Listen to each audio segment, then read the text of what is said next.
If nothing else, we humans are classifying creatures. From the infinity of phenomena that touch our senses, we need a means, as the expression implies, of making sense of them.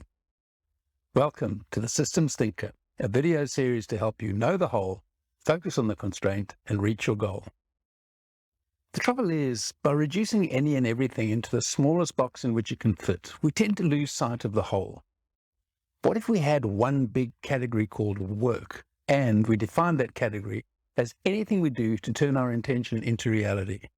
Now, let your mind wander and think about the kinds of work you do.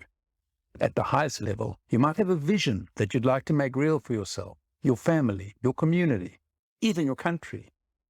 This vision could get translated into a series of goals, each of which needs a plan. Once you've done the work of creating the vision, clarifying the goals, and developing the plans, you'll be ready to start the work. But hold on, haven't you already done some work? Since when is visioning, goal setting, and planning not work? And doesn't it make sense that doing the work of visioning, goal setting, and planning gives you a much stronger probability that matters will turn out to your liking? Okay, you still must do the work of designing, building, testing, deploying.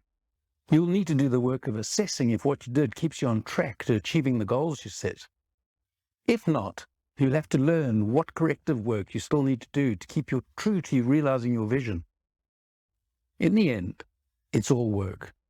Different categories for sure, but work is work. My course for systems thinkers explores how we can come to understand the science of work and how this reasoned and empirical approach can contribute significantly to delivering consistently high-performance results over the long haul. To learn more and experience what I mean, click the link in the comments below.